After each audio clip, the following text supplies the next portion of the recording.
Welcome back. It is the Dan O'Donnell Show. We are honored and privileged to have on the program a man who I consider to be one of the best, if not the best, investigative journalists in the entire country.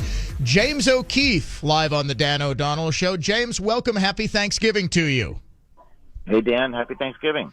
So just a couple of days ago, Project Veritas was restored on Twitter. Your reaction to that and the suspension itself? Well, I think it's perfectly just to be back. I mean, Project Veritas was suspended not because we say strange things and we're bellicose and we use hyperbole. We were suspended in early 2021 because our camcorder, when we did a story outside of the regarding Facebook Vice President Guy Rosen, we were asking him for comment in the public street, and our camera happened to record the address number that was on a lamp post, which is an absurd reason to ban someone.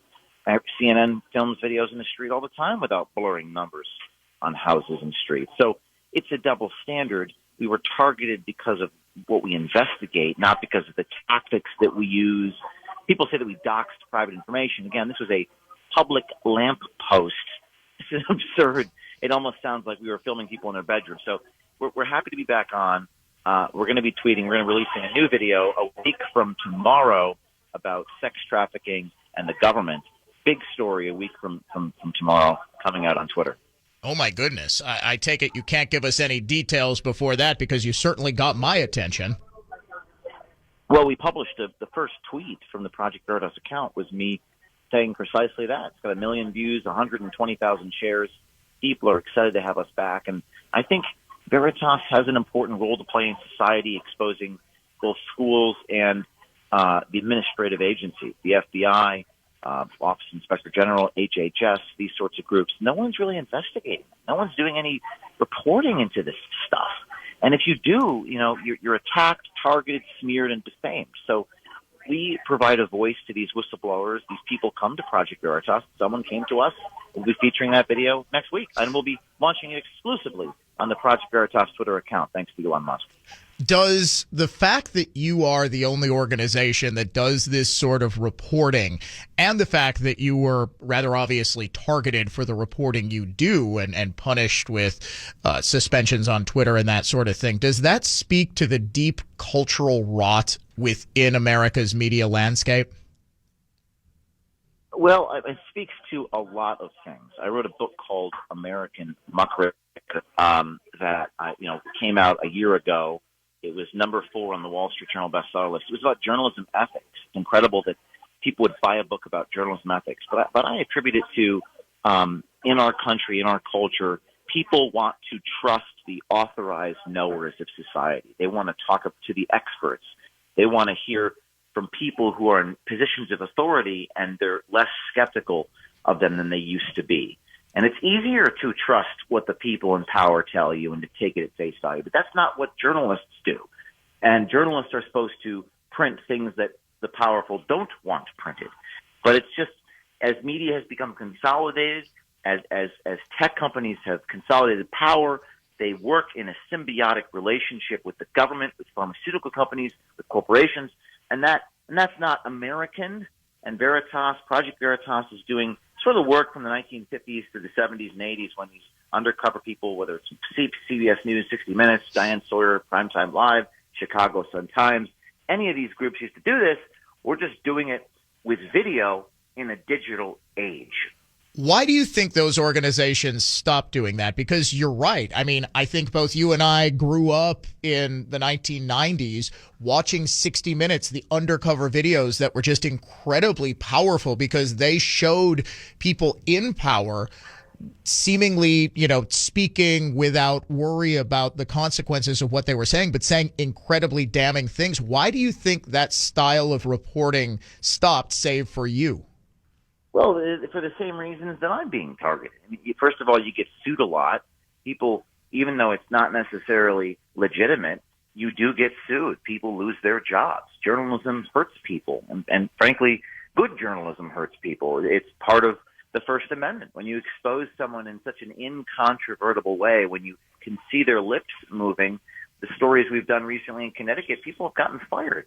And I don't think many news corporations want to take that risk. Investigative journalism is very expensive. Some of our stories cost us, hundreds of thousands of dollars to do just one story.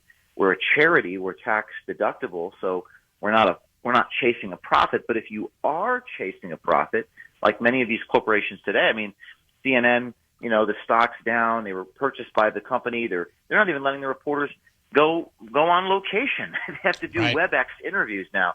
So if you're trying to consolidate and make money, that's one thing. Two, it's the litigation. Three, it's politics. If you're the New York Times and you don't want to expose the FBI, you want to work with the FBI to target your political opposition.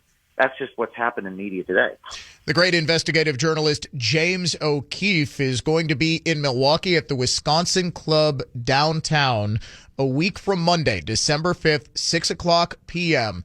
The McIver Institute presents an evening with James O'Keefe. You can get tickets at McIverInstitute.com. James, can you give us a quick preview of what you're going to be talking about?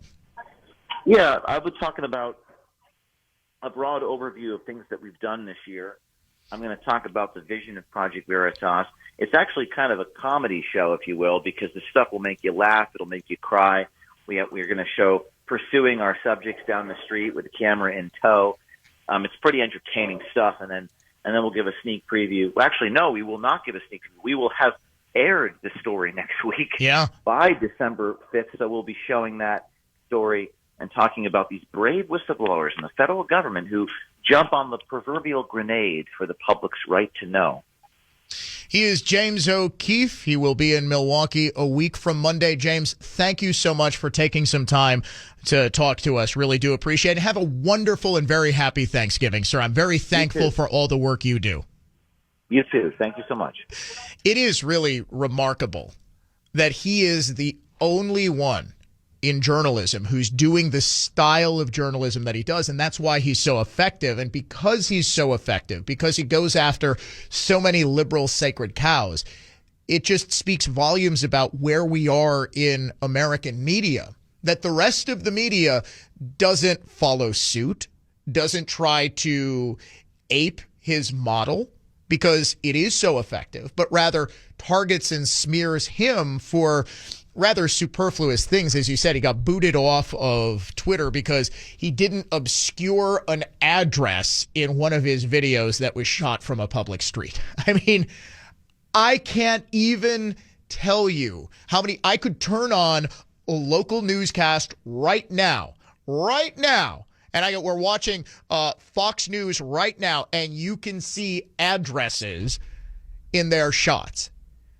But the fact that he is targeted, the fact that other media outlets view him not just as a pariah, but as someone who is so deeply problematic that he needs to be completely shut down, well, that just speaks volumes about where it is we are in the United States of America right now.